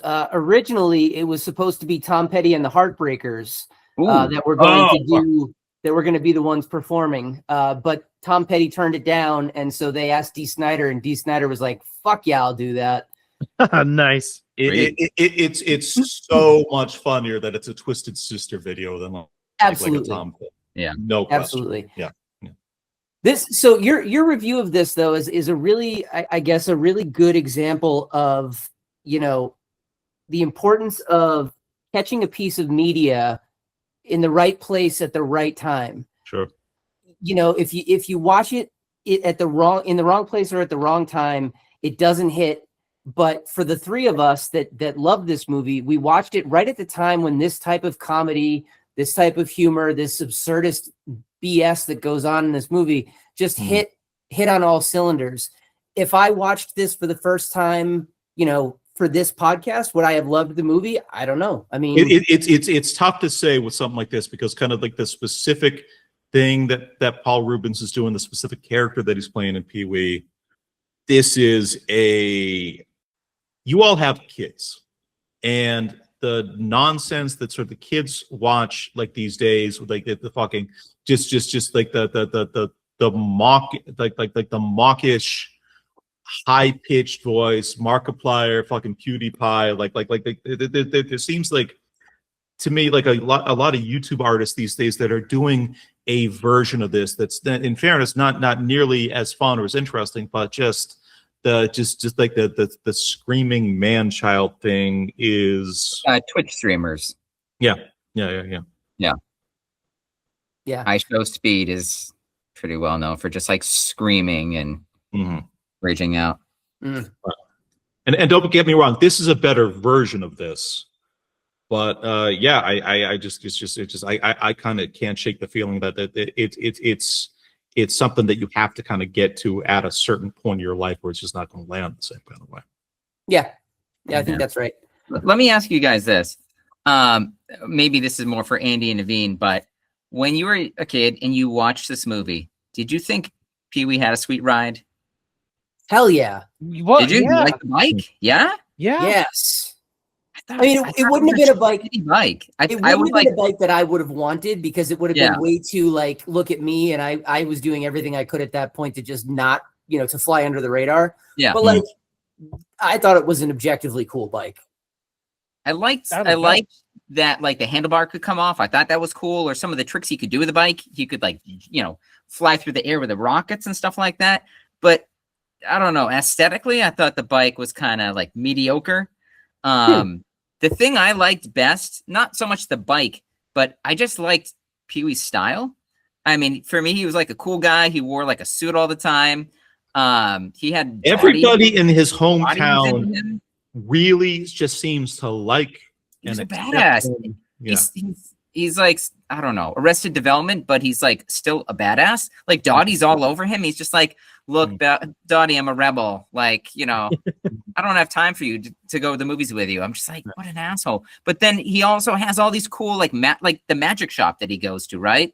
Yeah. Where he's got like the bow tie boomerang that he picks up. I'm like, whoa. Or the gum that he gives like the other guy, and he is like bleeding out of his mouth. Just like, such a cool dude. He's got all these cool things in his house. I wanted his house so bad, but the bike, I'm like, just let it go, man. Let it go. Also, how did he afford all that shit? What does he do for work? That was my big thing. Great question. Fantastic question. He was definitely not employed. I don't know. Definitely not employed. Human trafficking. It was an obvious one. So I guess speaking about his house and about his car, not his car, his bike, and about, you know, just sort of like the whole world that he inhabits. You know, we talked a little bit about how, you know, this is Tim Burton's very first movie. This is but feature film, but like he is already a pretty accomplished kind of like I mean, he was like a wonderkin at Cal Arts, and he had already was directing shorts for Disney that they would run like ahead of movies at this point. Like he was not completely out of nowhere. No, he wasn't. But this is his first like step into the director's chair for a feature length movie with a, you know, I guess a semi big budget for the time anyway. Sure. And you know, it's Danny Elfman's first score. You know, so there's a lot of the world that the two of them would kind of build together over the course of the ensuing years was just getting started with this movie. Which scenes do you guys think best showcased that sort of Tim Burton aesthetic? And I say that in quotes. You know, and like, how did they shape the story that was this movie? I guess just to get that conversation started for me, and the reason what made me kind of, I guess, bring this into the conversation now, the Rube Goldberg machine, the morning routine thing at the beginning of the movie where, you know, Pee-wee gets out of bed and he goes down the fireman's pole and he eats the Mr. T cereal and just all of that. I mean, that to me felt so Tim Burton. It wasn't stop motion, but it almost could have been. That one felt super Tim Burton-y for me. The clown hospital, the dream sequence is like super surreal, and there's this distorted faces. It's like I was gonna say any scene with the clowns where it's like that, but also the clown that he wraps like the chains for his bike around. Yep. Yes. Like menacing afterwards. Like it was like all friendly and happy. He's like, okay, you're watching my bike. That's cool. He goes in, comes back out, the bike's gone. Danny Elfman is playing two different Calliope themes, like the before and after. Like the the music, oh my God, complements some of this stuff so perfectly. Yeah, that's what built up some of that tension or that fear that you don't expect as a kid. Yep. Yeah, it's like the words that came to mind while watching it this time around. I think for me anyway, the perfect encapsulation of this movie is that it's like a whimsical nightmare. Yes, it's kind of both of those things at the same time. What's real and what's not real. So there is so much dream logic. There's so much. It's just kind of like it's a series of vignettes more than anything else. Yeah, I think that's right. What do you guys think? Along those lines, I mean, Eric said some of them already. The T-Rex claymations, stop animation stuff. The Large Marge had that Tim Burton feel and look. The one that I liked as well was when he got dropped off and it's just dark and you've got his animated eyes going all around. Yes, right. And then he turns on the light and all the animals are there. And so half of the animals are taxidermied if you actually kind of pause in that scene. Yeah. So those were the scenes that I felt were quite that. And they were great. They were kind of used as great transition scenes from one vignette to the next vignette, as you would just mention there, to kind of transition from, you know, like, oh, set change, and then they would do something so they could make a scene change or something. You know, that's what it felt like. And the dinosaurs come and chew on Pee-wee's bike, and yeah. And anybody get a wonder or get the idea that maybe ICP got their idea from their inspiration from this? It never occurred to me, but I can totally see where you're coming from. They're probably what, early 50s. I mean, I wouldn't be surprised if they'd seen that movie and were inspired. Yeah, could be. Because that's what I wonder, right? At what point did clowns were always kind of creepy, but they were actually portrayed in a creepy manner? Like, at what point was that introduced? I feel like this is culturally the idea that the clowns can actually also be scary. But I mean, look how Tim Burton portrays them in this film. Right. He makes them look menacing, as opposed to being like just interpreting them as like scary because of. Boy, that's a really good question. There's probably a pretty obvious answer to it, but like, who pulled the trigger on that one? Because I feel like this puts it front and center. You know what I mean? Got to look up when Killer Clowns from Outer Space came out. It's around the same time. Maybe a little earlier. But that has to be earlier than the 80s at least. That scene specifically where you see all the clowns and you're like, oh, okay, but then the doctor, right? Pulls down his mask, and every single time I saw that scene, I was like, oh fuck, the bike's dead. That's bike's dead. Yeah.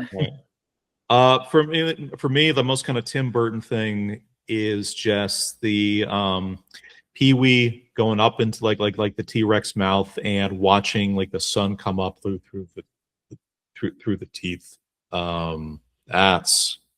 It's a simple concept, but just how completely original, how sort of specifically stylish, and how honestly just kind of beautiful that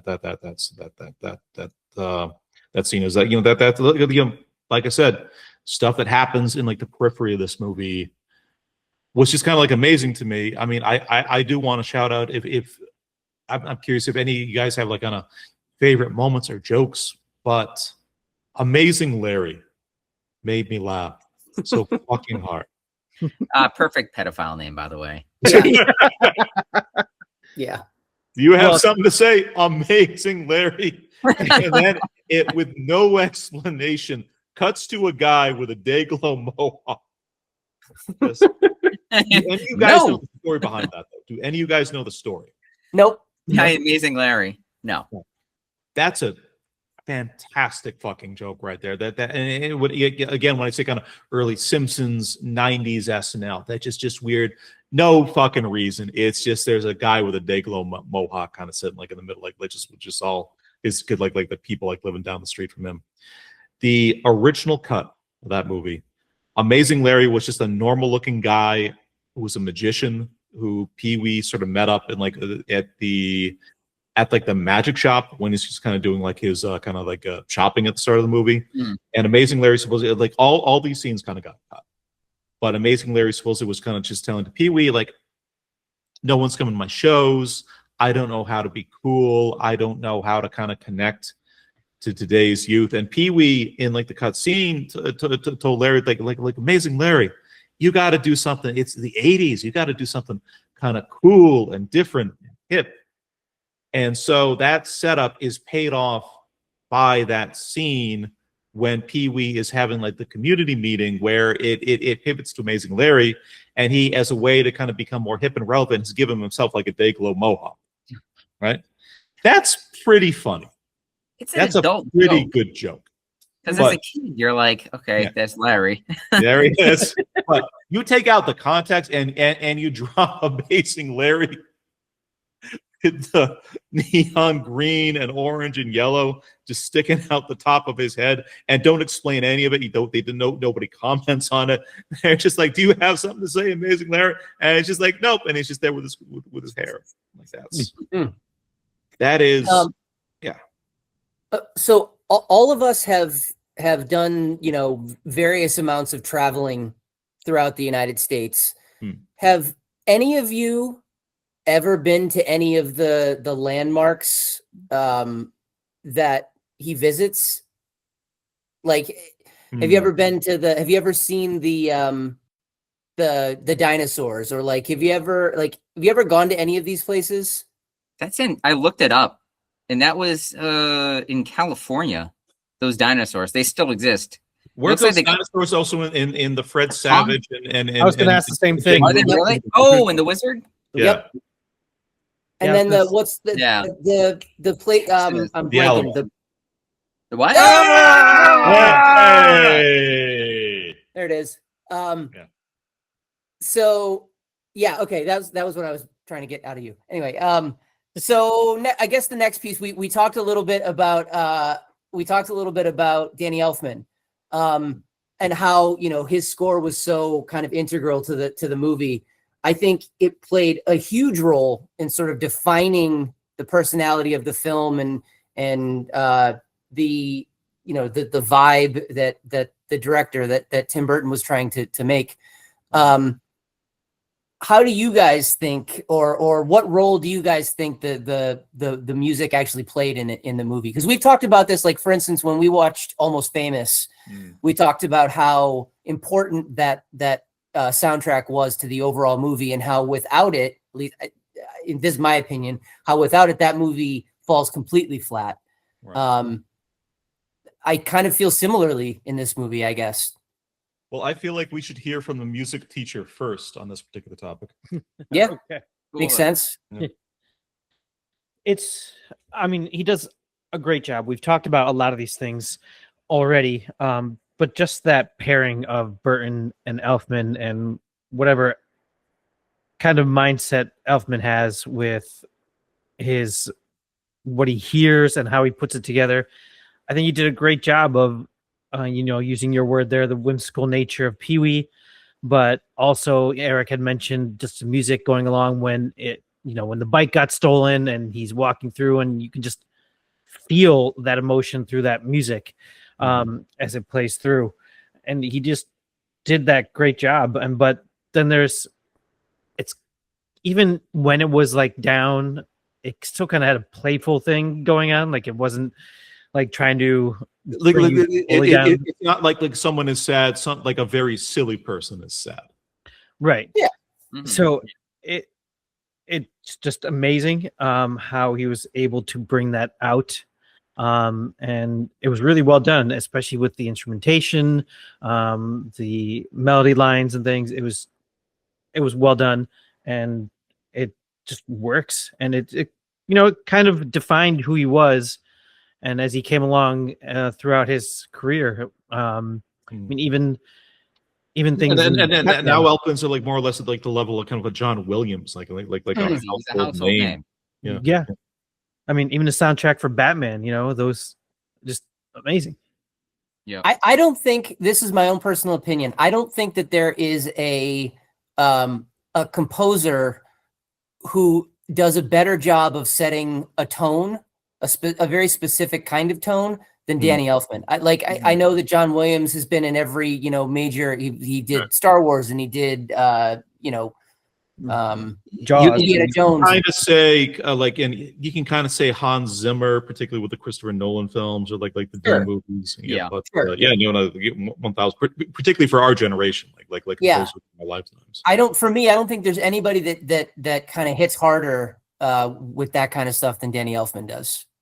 Yeah, and I bring up Batman with those first two there. It's just it wasn't like Pee-wee, but it had this Batman gothic feel to it. Just it made you feel like it was Gotham.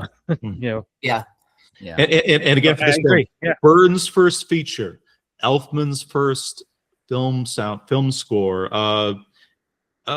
Paul Reubens, Phil Hartman, and I forget the name, like the third writer, but their first screenplay. Like none of these things should have come together at the level they actually came together. Yep.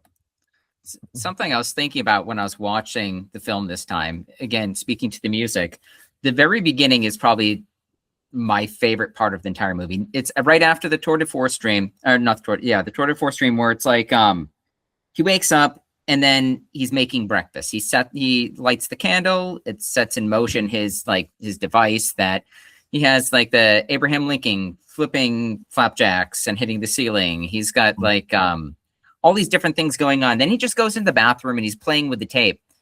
In that moment, I started thinking about how important the music is, because if you took that away and you have this grown man standing in the bathroom playing with tape and pulling his nose up and stuff. A dude who literally wakes up, goes in the bathroom, covers his face with tape, and starts screaming. But it made me think of the Truman Show, right? Sure. Remember Jim Carrey? He's standing in front of the mirror and it's all quiet. And he's like drawing like that. Was it like an astronaut around him or something? Yeah. Sure. But he's also if you take away this music, it's so like you just get a grown man just fooling around in front of like the bathroom mirror, which I mean we probably all do, but it's just there for you to see. And it's like, how do you feel about that compared to this like joyful music that just keeps building and building as his breakfast is just getting piled? And by the way, I thought it was going to be this giant like buffet of food. And it's just like 3 pancakes and like some bacon and shit. I'm like, where's the rest of the stuff? I think it was only one pancake, wasn't it? Was it?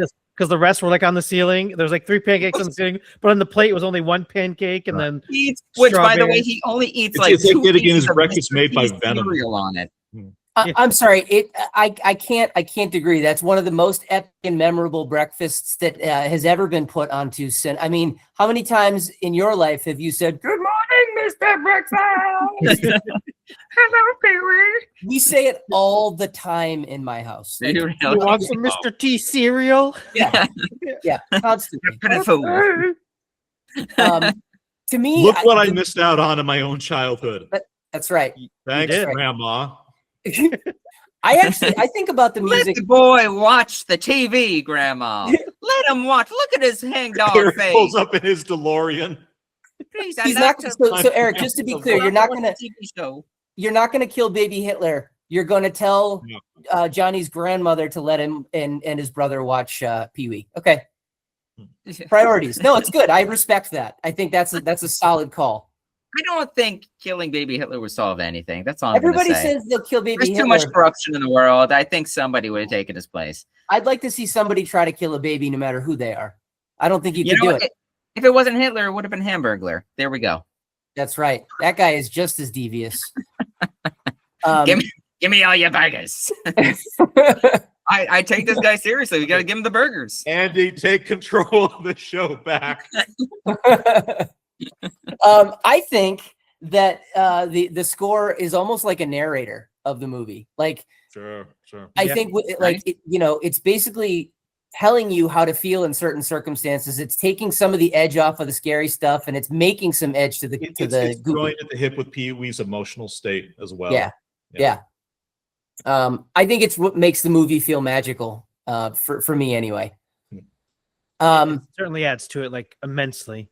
Yeah. I mean, other movies, the music is good, but I don't think you always notice it. But there's no way you can't notice the music in this. Yeah. I can shout out a very charming thing my then girlfriend, now fiance, did after I watched the movie, and I was brag. walking around like wife. I know. I was walking around the apartment. Be a fly on the wall for And that. I was thinking about the scene, we haven't talked about it yet, but with a Pee-wee in the biker bar where Elvira is randomly in for like one scene. Yes. But I had the song Pee-wee performed, just kind of stuck in my head. I'm just kind of walking around like the apartment, kind of cleaning stuff up, and I just kind of went da-da-da-da-da-da-da, da-da-da-da-da, and the girlfriend just goes, "Tequila." And I'm sitting there. That made it all the way out to Japan. I mean, it's Wow. transcended. It's gone It from did. culture to culture. I mean, how do you beat that? Yeah. Well, it's I the mean, world's easiest that karaoke dance, song, though, so that made that it. dance. Yeah. When I was a kid, my dad used to always do that stupid dance. Mhm. He would just be like, he's like, he'd play the music and then he'd start doing the dance and we'd all start doing the dance. He'd borrow That's my cool. mom's shoes, of course. Okay. By the way, great fucking joke, which I never caught as a kid, where Pee-wee goes up, he snaps, tries to get like the whatever, it's like the guy that's cleaning dishes, bus shoes boy. or whatever. Yeah, and it didn't connect to me that he's wearing heels, and so when he takes the shoes off, he like drops down sprints like a foot and a inches, half, right? and then he gives him the shoes. And Yeah. I never saw it as a kid. I saw it now. I'm just like, thank you, that's Yeah. awesome. I think I legit laughed at so hard is Tequila. all the bikers being so charmed by Pee-wee, just singing Tequila to them while wearing high heels. They give him his own bike. Yeah. They're like, "Goodbye, Pee-wee," and he drives off and immediately crashes into like a billboard and eats shit. Yeah. That was awesome. I love that.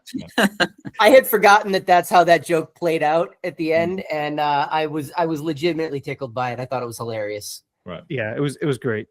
All right, so switching gears to keep the conversation rolling.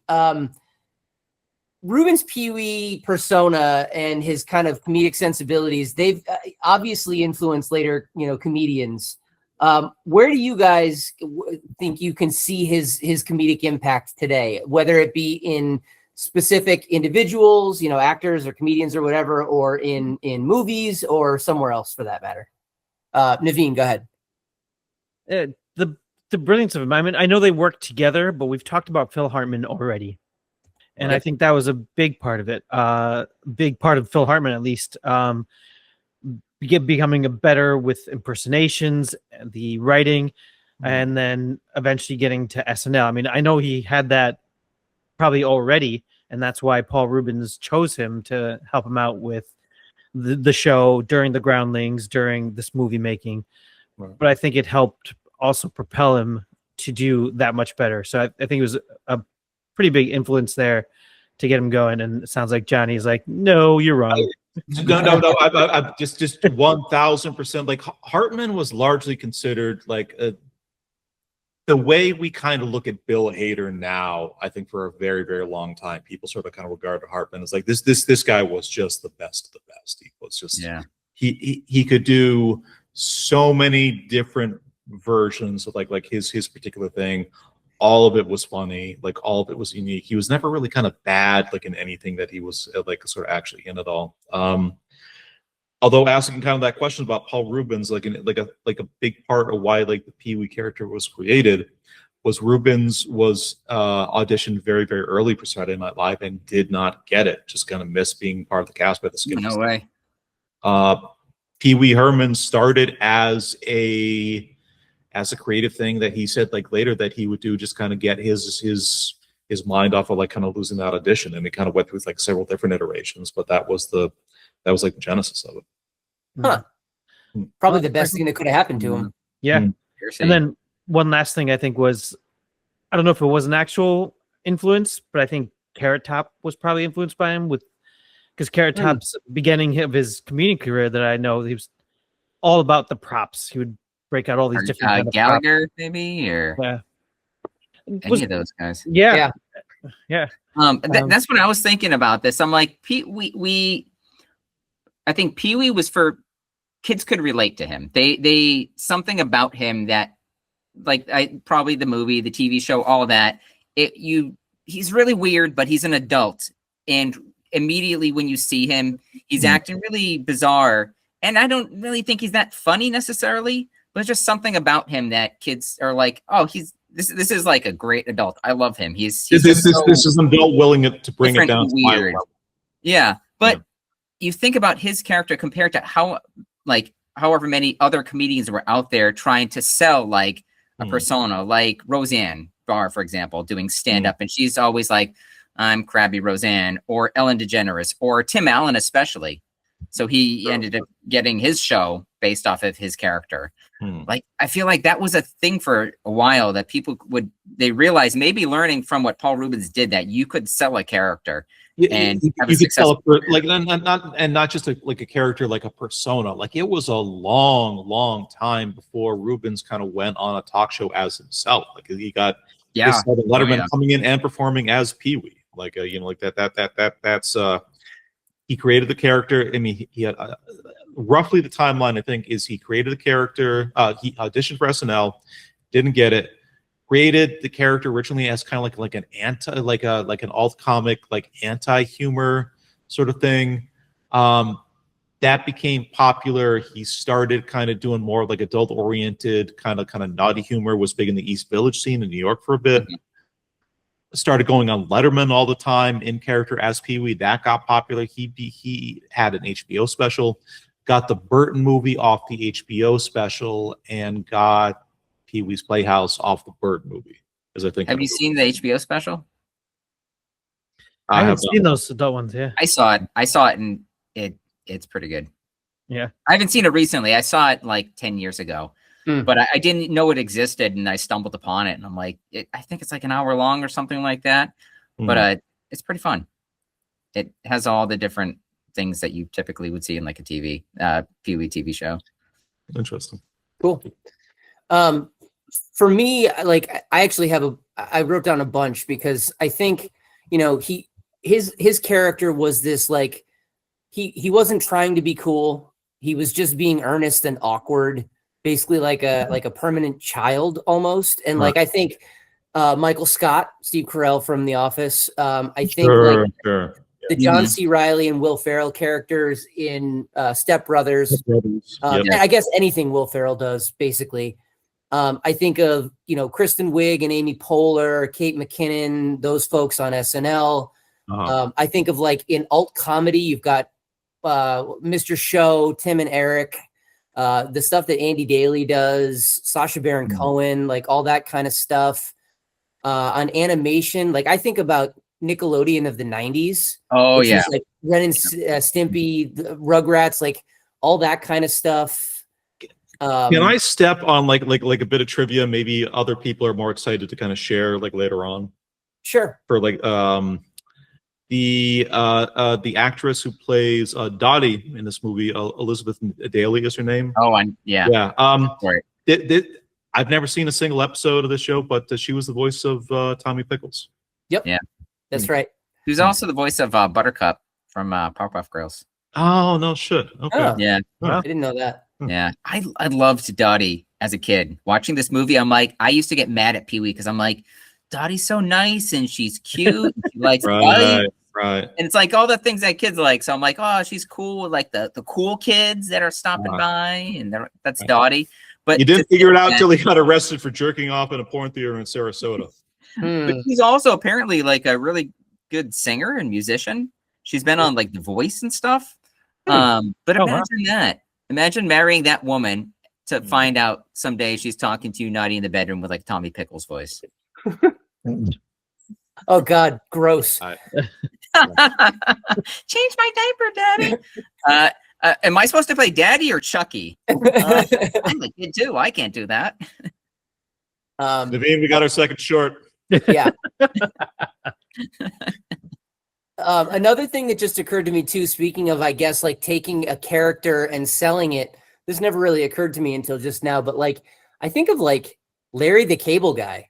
Yeah. There's a dude who was just a stand-up comic that had this character that he did, Larry the Cable Guy, as just a part of his stand-up act that went, well, shit, that's the only thing that like I'm killing with. So I'm just going to do that forever. Right. And he's stuck with it. It's not my kind of comedy. I don't find him to be particularly funny. And he is now a lot of people millionaire do. several times over and has been doing, just kind of press for acid reflux medication for just years and years at this point. And living a great life. Every movie he's in, he's just Larry the Cable Guy. He doesn't play anything else. Yeah. Nope. But Andy, you are definitely right in kind of saying like that was a motif of the 80s that just it kind of exists sort of here and there these days, but that's really more or less kind of gone like the way of the more like the way of the dodo. Yeah. I do have to call it Jim Carrey though. I feel like Yep. he just took what Paul Reubens did and then just times 100. Like every character that he invests himself into, he creates almost like a new persona. Like the thing that blows my mind is when you see they interviewed him about the Grinch and they're like, that face you do in like the live action one, he can legit do the Grinch face without any of the makeup at all. Mhm. Right. Like and people are like, how do you like manipulate your face like that? Or Dr. Robotnik or something. Mhm. Whatever he creates, it's like a whole new thing that you could probably, if you took that like 20 years in the past and tried to sell that on stage, I think you could do that. I mean, outside of In Living Color, Mhm. I mean, you could just take something like that and say, I'm going to be the Grinch character. I'm going to be, But what's wild about Living Kyle Color, Marshall like, Bill. the YouTube algorithm Yeah. has been feeding me like a lot of like those shorts recently, but like he was like a legit impressionist. Like I watched the things earlier today where he is doing a note for note perfect Don Rickles impression of just Rickles kind of going around kind of fucking with like kind of like different kind of heads of state at the UN. Wow. Yeah. Cool. So for me, that kind of wraps up the conversation piece about the movie. I guess, before we jump into the sorbet, is there anything else kind of anybody would like to add about the movie? Any other thoughts, any other notes they had written? I had just a couple of quick Vigos towards myself. Yeah. Eric was talking about the bicycle thing earlier, and I love the bicycle, but apparently they had to build like 10 to 12 of them to make this work have it go in the movie. And then they for the bicycle, they gave him a choice. We'll pay you $10,000 for the bikes, or you can get credit in there. So it's $10,000 or no credit in the movie, or no money and credit in the movie. And the company that made them just like, we'll take the money. And then the other thing, which was pretty cool, was they wanted Corey Feldman to play Francis Buxton, and he couldn't do it because thank God. Favorite. Was that actor in Pee-wee's Playhouse eventually? Corey Feldman? No, the guy who actually played like the bully down the street. No. I don't know what else he's ever been in.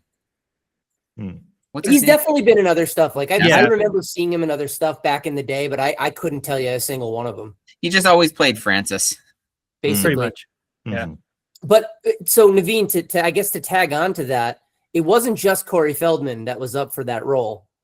It was a laundry list. It was Rick Moranis. Oh, wow. And this is all like, I guess maybe it's sort of hearsay. I don't know that there's any like true confirmation, but Rick Moranis, Matthew Broderick, Robert Carradine, Bob Saget, Daniel Stern, and Jim Carrey were all considered for that role. Really? Right. I feel like all these guys got together. We're hanging out. They're all smoking a little weed, and they're like, I got this crazy idea for a movie. And like, I need this like arch nemesis or whatever, and he's going to be this weird fucking dude. Like, let's I kind of eventually have to fight him in a pool. Yeah, and Jim Carrey's like, what if I did like a Grinch impression? They're like, no. Two on the nose. No, that's All not right, going to next. work. Save that for something Yeah. else. Yeah. Boris Karloff is still alive at this point. We can't get sued. Yeah. Another one I thought was really funny is Large Marge's hair was styled to look like that of boxing promoter Don King. Yeah. That's Well a weird done, then. choice. Yeah. That actress passed not really very long after like the movie itself was filmed. Yeah, that's right. And Pee Wee Herman told her before she, like weeks before she passed, that people are going to remember your scene. Yeah, and it's true. Yeah. I definitely remember it. Definitely. So this may or may not count as trivia because it's a hearsay, but there was a Letterboxd review I read about this movie where the reviewer was talking about actually being on a tour of the Alamo and actually being like all cocky and kind of putting his hand up and be like, yeah, can you tell me where the basement is? And the reviewer said that the tour guide just looked at him for a moment and said, that movie came out 40 years ago. We still get about one of you a day. The tour guide in the movie is Jan Hooks. But the interesting thing was she had no script. Nope. At all. It was completely ad lib, everything she did in the movie. Which is pretty amazing. Yeah. Just think about like that was one random year of the Groundlings, like Reubens and Phil Hartman and Jan Hooks, like all in the same entourage. Yeah. The names that have come out of the Groundlings over the course of time it's astounding. Like anybody it's just below Second City, like how much talent goes through that team. Yeah, that's right. Anybody else? Any other closing? Not closing thoughts. I got a fun one. So, at the end of the movie, when Pee Wee comes across the pet shop that's on fire. Yep. Pee Wee's Paul Reubens is like talking about the idea and stuff like that with Tim Burton, and he's like, "Yeah, so I'll go inside, and the whole thing will be like, I gotta grab the snakes at the very end because snakes are scary." And Tim Burton's like, "Okay, yeah, that sounds like a plan. Let's do that." They didn't tell Paul Reubens, I guess, ahead of time that they're going to use live snakes. And so then when the live snakes showed up to the set, Paul Reubens was like, hey, what are we doing with the live snakes? And then Tim Burton's like, yeah, for that scene, we're going to have you grab live snakes. So it's more believable. And so when Paul Reubens looks nervous, grabbing the snakes and screams, yeah, that's all off the cuff. That's amazing. Oh, wow. That's him actually reacting to it because he didn't practice that scene. What's the same thing in the bar scene? He hits his head when he gets in the bar. He actually hit his head and was like kind of dazed. But another fun fact is apparently Tim Burton has a phobia of chimpanzees. What? So when they have a live chimpanzee in the film, phobia, that's a sane, rational reaction. Yeah, it really is. Yeah. So they had the I chimpanzee. feel like I have an alligator phobia. Well, no, that's just fucking evolution giving you some good ideas. He's like, I see intelligence in that chimp's eyes. Keep it away from me. Right, it's going to steal my wife. No. All right. Well, then on that note, I think let's move on to the sorbet. So I've put together something for you guys that I hope this lands. We're gonna try it and we're gonna see. All so, as I mentioned before, Reubens' iconic character Pee Wee left an indelible mark on the entertainment world, influenced countless actors and comedians and writers and directors and musicians and artists and everything else. So for the sorbet tonight, I'm going to be providing a series of clues, each one revealing a bit more about a celebrity who has been influenced by Pee Wee Herman. Your challenge is to guess who this celebrity is based on these clues. To ring in, you must do your best Pee Wee Herman laugh. Nobody's going to give me anything on that one. Okay, cool. And I have I've devised a very in-depth points system based on, clue 1, you get X number of points. If you get it on clue 2, you get X number of points. Oh, wow. Etc. Okay. Tier system. A point of order. Can you ring in as P.W. Herman? That would be fine too. Sweet. How do you I'll laugh allow as PW? Did he laugh?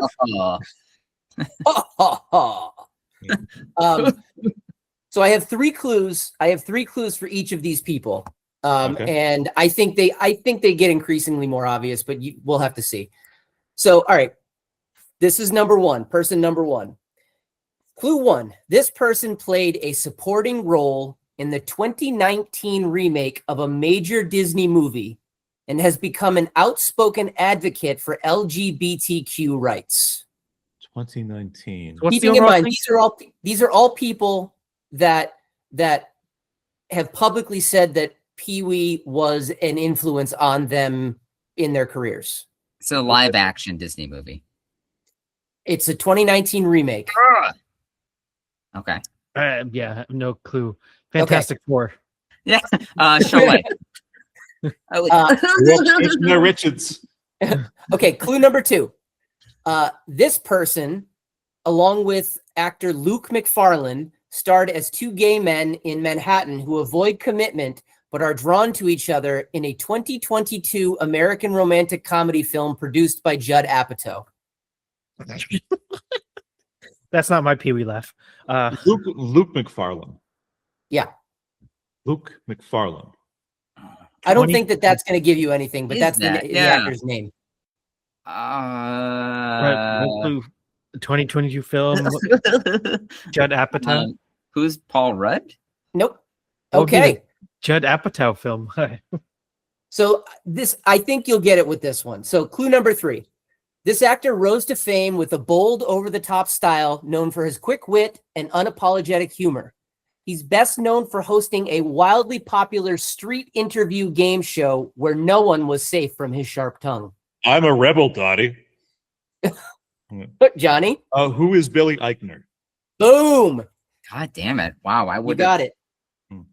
So Never for got that that. one, based on my scoring system, yeah. let me see. So you get 41 points. Good job. No, Eichner called Pee-wee a, quote, a liberating force, a truly subversive, delightful original who comforted me as much as he blew open my imagination and my creativity. Blue something. Okay. Bros. Yep. That was the movie. Bros. Bros, that's right. That's right. Okay. Okay, this is moving on to the second person. Clue number 1. After graduating from Northwestern University, this person decided to stay in Chicago, befriending the comedian Megan Statler, and had a monthly show called Helltrap Nightmare, along with Luke Taylor, David Brown, Wyatt Fair, and Scott Eggleston. Good luck. You're not going to get it on that one. no. Who's John Candy? Yeah, nailed it. So Eric gets negative 12. Ah. Okay. Who is Reed Richards? Fuck yourself. There we go. Clue 2. In 2019, this person opened for Eric Andre on his Legalize Everything tour. She was also a writer on the Eric Andre show, 3 Busy Debras, and Magic for Humans. Oh, Magic for Humans. That's the one with Willman. Yeah. He's a Eric Willman? Andy? Yeah. Eric? Andy? No. Eric? But I've seen the Netflix show or whatever. Yeah. Which is Uh, excellent, by the way. If you haven't watched it, you should watch it. It's really good. I don't even know. Kate McKinnon? Nope. Anybody else? Who's that? Who's that one? Was it Laura Bamford? Is that her name? You're thinking Maria Bamford. Marie Bamford. Oh. No. Yeah. Molly Shannon? Nope. Has to be a younger one than this. And Andy, before you go to like the last can you repeat the previous 2? Yeah. So the first one was after graduating from Northwestern University, this person decided to stay in Chicago, befriending the comedian Megan Statler at a monthly show called Helltrap Nightmare, along with Luke Taylor, David Brown, Wyatt Fair, and Scott Eggleston. Mm-hmm. And then in 2019, this person opened for Eric Andre on his Legalize Everything tour. She was also a writer on the Eric Andre show, 3 Busy Debras, and Magic for Humans. My bike. No, that's terrible. Yeah, what do you got? Io Edibiri. Nope. Hmm. Interesting guess, though. All right. Yeah. Q3. Sorry, clue 3. Easy for me Okay. to say. This person is known for her surreal, boundary-pushing humor that's both absurd and dark. She's a performer on Saturday Night Live and has become infamous for her unique and often grotesque sketches. Arrivederci, baby. Johnny? Who is Sarah Sherman or Sarah? Yeah. Yeah. That's right, Sarah Sherman. Okay. Johnny, for that one, you get 27 points. So good job. It had to be someone younger. Yep, I was that gonna was say good. somebody that is aligned with like Eric Andre's humor. Yep. Sherman described Reubens as her patron saint, praising his unique comedic world and how it influenced her own aesthetic.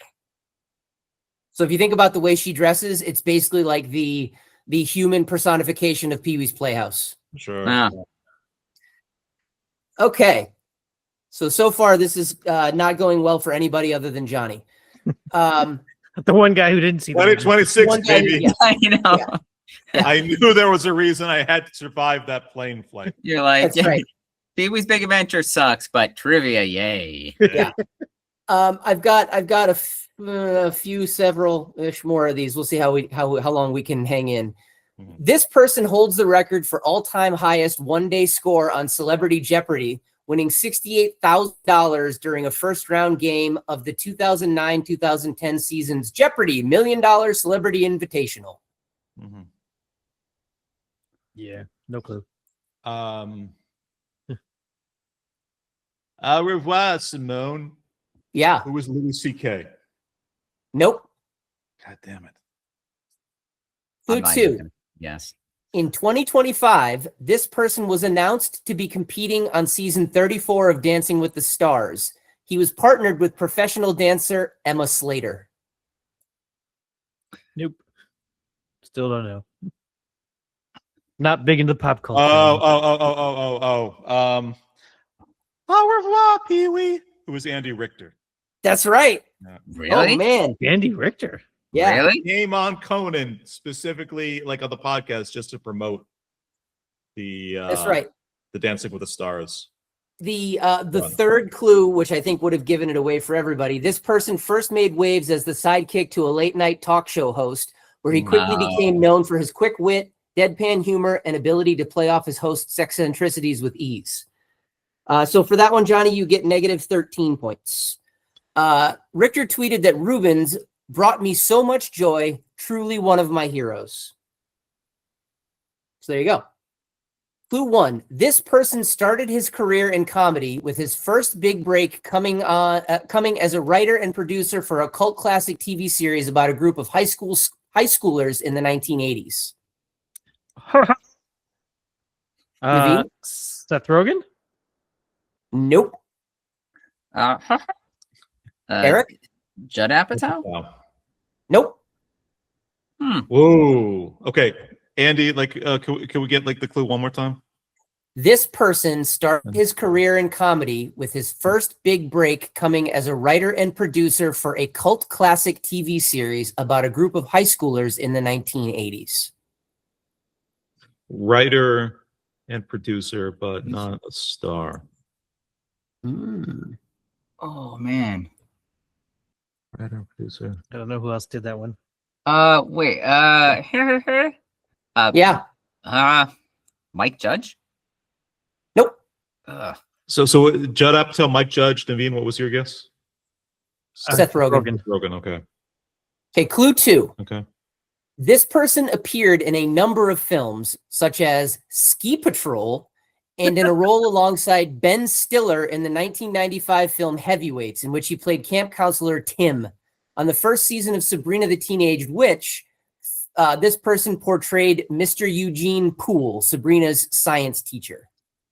Nobody knows that guy's name. I can picture his face and everything, but nobody knows his name. You should know this guy's name. He's a Andy's genius. stretching all our Richards right now. Come on, man. Oh man, It's I not can so see his easy, face. is it? I don't know his name. Right. All right. Clue 3. The three. This person is best known for his extensive work directing Melissa McCarthy films such as Bridesmaids, The Heat, Spy, and Ghostbusters. Whatever his name is. I Is can this pick Johnny- my face. Terry I action don't know. figure? Who was Paul Feig? That's there correct. You go. All right. Johnny, you get. Actually, wait. Nope. You get 52 points for that one. I also have a tax credit. I don't have those to give. All right. Okay, yeah. Yeah. Feig said Paul Reubens was such a comedy genius, so original and hilarious, a true sweet man. He credited Reubens' Reubens's originality as a big inspiration. Mhm. All right, I've got 3 more of these. I'll try to speed round. This person grew up in a deeply musical family in Philly, where his parents' touring soul group often had him backstage absorbing rhythms before he could even walk. Yeah. Who is Jack Black? Nope. Oh, In Philly, I was thinking Will Smith, Nope. but it's Bye He's bye. West Philadelphia. Bruno Mars. Nope. Okay. Clue 2. Beyond performing, this person is a celebrated author, DJ, professor, and filmmaker, even winning an Academy Award for a documentary he directed. Just recently. Semi-recently. who is Tom York? No. Paul Reubens. He's just influenced me so much. Let's mark this exact point when, same as the last episode, let's just have like this exact, like then Naveen, we need a timestamp of this exact moment where Eric just turns on the quizmaster, just so we know. just so we have it. Just you can hear the pivot. Clue 3. Uh-huh. A drummer, first and foremost.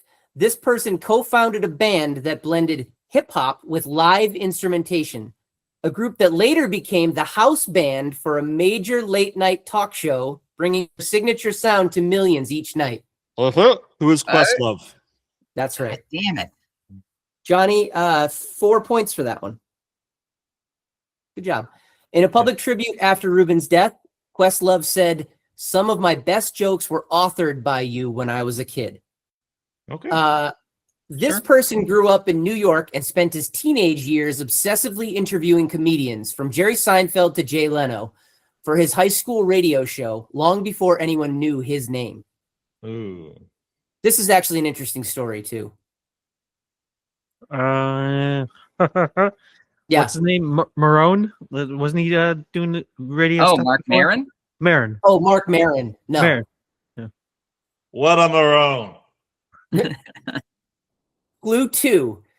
After moving to Los Angeles, this person roomed with Adam Sandler and began writing for TV, eventually helping create a short-lived but beloved series that launched the careers of actors like Seth Rogen, Jason Segel, and Busy Phillips. Or Busy Phillips. I don't know how she pronounces her name. Uh-huh. I think this is Judd Apatow. That's correct. All right.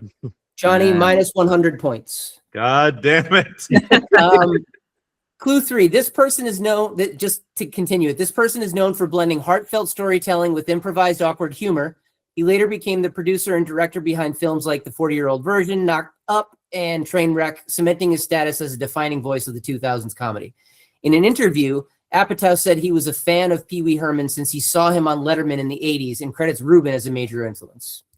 All right, this is the last one. This one is actually worth more than however many points Johnny has gotten so far. And it's 3 people. 3 people. 3 people Okay. that are in some way, shape, or form loosely related to one another. Not like the Three Stooges or something like that, where they all are, known as a or like Lonely Island or something like that. It's not like that. 3 separate individuals. It's not like the 3 Beatles that survived a shooting. No, it's poor Okay. Ringo. I am stoked for that Fortnite season with Ronald Reagan and that guy who was obsessed with Jodie Foster. What's up with this red submarine? Covered in so much gore. These three people are all known for their comedic timing, improvisational skills, and ability to blend awkwardness with heart, often appearing in films that mix raunchy humor with surprisingly tender moments. And I guess as an additional clue to this one, to try to make it a little bit easier, actually, all three of these people have been mentioned in our conversation today. Yeah. Is one Adam Sandler? No. Fuck. I just want to point out this is the latest Andy has ever stayed for Phil a Hartman? podcast. Yeah. Nope, not Phil Hartman. You said heart, so I thought you were kind of like you and me. I thought we had like this. I didn't think of it that way. Clue 2. Two of these people got their start in the early 2000s through collaborations with a certain comedy producer and director known for Knocked Up and the 40-Year-Old Virgin, while the third had already become a beloved figure in both TV and film comedy with a charm that never seemed to fade. Yeah. I'll say Paul Rudd. Okay. But Jason Segel. Okay. And then Seth Rogen. Yes! Woo! He pulls it out at the end. Sorry, Johnny. That was worth 625 points. Yes, redemption. So you did it. I'm just so amazed offended we've by had. this scoring. I'm amazed we had Andy like this long past 9:30. Like that. Kermit, Fozzie, and Gonzo. Got it. So Tyler and Waldorf. The final score is Eric 625 points, Johnny 11 points, and Naveen 0. Yes. So right where I want it to be. Yeah. Naveen is the best, at least in this game. Naveen was the best at coming in the worst. Nice job. That was my and all three are listed among a new generation of comic talents influenced by Reubens' post-punchline performance artist approach. That's what they call it. So that was my remotely successful-ish sorbet. The theme of our podcast is basically post-punchline. Yeah, basically. Does anyone have any final closing thoughts about Pee-wee's Big Adventure or about the conversation we've had, or should we just talk about what's coming up next? I just want to say how delighted I am, and Naveen, if we can kind of string this together in the edit, is that at one point Eric tried to say Tour de France. He said Tour de Force. He said, "Oh shit, wait."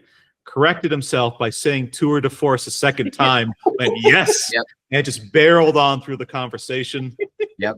I'm back in America. I'm back hanging with my boys. Nothing was stopping me. I was going full force with that one. There we go. That's right. Yeah. I got a question for John, by the way. Shoot. Yeah. Do you remember your name, kid? I feel like you're supposed to say that in an accent. And you're supposed. Do you remember? Let's see. How do I do this? Do you remember your name, kid? That's better than that. You couldn't guess Reanimator when the hit I gave you was the remake with Rihanna called Reanimator. I can't remember. Even if this was a reference I understood, I don't think I'm going to give it to you at this point in the night. It's from the movie. You're supposed to say, I can't remember. Can't remember. Where are you from? And then you say, I remember. You're supposed to say that. I remember. And then what do you say after that? I remember the Reanimator. Alamo. I do legitimately just sort of wonder because I watched this in Japan at 9 a.m. while deep in the heart of Texas. Were you watching this in Japanese? Huh? Oh no, I was watching this while my then girlfriend, now fiance, was playing her new Switch 2 and just screaming Nani, nani, nani, nani, nani. Yeah. Yeehaw! Yeah. You know what you should not give a crackhead for Christmas? More crack. Yeah. That's good advice. Super Mario Odyssey. We can actually hear on the last record, Davina, I don't know if you caught it, but just at several different points, I asked her, please, Shizuka, onagai, one of the guys just go, please just be quiet. And then you can hear just under her breath screaming of Brad Bowser, like at least 3 or 4 points doing like. I like how she was having a conversation with the Switch, thinking that it's gonna, change what's happening. Yada yada yada. Talking. She's just like, and I'm like, okay, she's either talking to John, but he's not responding, so she's talking to somebody or something. Right. I like that she was just having a great time and didn't give a fuck what we were doing. Because that's what you really got to look forward to. That's right. It's not fun for me. These people, there's something off about them. Right. She has her own thing, man. That's super technically valuable. Said yes when I proposed, and then we were having drinks later on that day, and she just looks at me and she touched my arm. She's like, you know what? I can't wait to marry a podcaster. I mean, yeah. She's like, John, this is going to be our Odyssey. Yeah, on that note, is it going to be super funny? Yada yada yada yada. Didn't show her a ring, but offer her some Nintendo E-Bucks. She was very happy with that. Dude, I went to 7-Eleven. I got those gift cards with Mario, with Yoshi, with Peach on them. She was over the moon. Not a woman who responds to cute shit generally. She just mostly likes to see just kind of guts and cannibalism and shit. Something about Nintendo cute just works for her, though. I cannot explain what specifically it is. Yeah. All right. Coming up on our next episode, we're going to be discussing Naveen's pick for Ladies to the 80s, the 1987 cult classic horror comedy, The Monster Squad. It's a movie about a group of kids who band together to stop classic monsters, Dracula, Frankenstein's monster, the Mummy, the Wolfman, and the Man, from taking over the world using a magical amulet. Naveen, you want to say a few words about this one? No, I want to save it for the pod next week. Okay. That's the right response. Dangling the carrot. I like it. John was fishing. Movie. Don't give him anything. Yeah, no. Right. I love you, John. I love you too, buddy. All right. Yeah. All right. Well, a movie made by cocaine. That is episode 80A of Rebels Without a Pod. Correction. 80.65 and 12. We're 11. not doing this shit. 112 and 37. Yeah. I was really hoping one of you guys all would pick three it of up. you are like brothers to me. I will burn this motherfucker to the ground. Start doing decimal-based sub-episode titling like that. Not going to happen. Not on my watch. Burn it down like that. What's that fort in Texas that got ambushed? Oh, it shares the name with the rental car place. Right. Yeah. Oh, they have a basement. You guys almost talked me into it. I'm back to hating the Pee Wee movie. I don't know what the fuck this was this week. You're like, I was thinking about this earlier. Like the last great movie we covered on the podcast, the last one I unambiguously loved was The Gate. This has not changed anything. Next week we'll see. I have one thing to say about that. What's that? Fag. What'd you say? A little louder and like just wait. Can you blur that out? I Speak said into the mic. I said I turned around, I leaned it into John, and I said, "All right, lover boy." Okay. So look forward to next week when we're all going to be homoing out. Apparently. Right. We were all inspired by Paul Reubens, by the way. That's why we can say that. Otherwise, we'd just be monsters. Yeah. Everyone I know has a big butt. Come on, Johnny. Let's talk about your big butt. I'm worried about my blood pressure, guys. He's speechless. Just ever since that flight, it's just kind of been, I need to make changes. I think the best way to end this episode is with one word. Not my word. Do you know what that word is, guys? What's that? Does anybody know what that word is? Does it have a basement? Maybe. It's not so easy, is it, Andy? The answer is... Come on, land the plane. Alamo. Ah!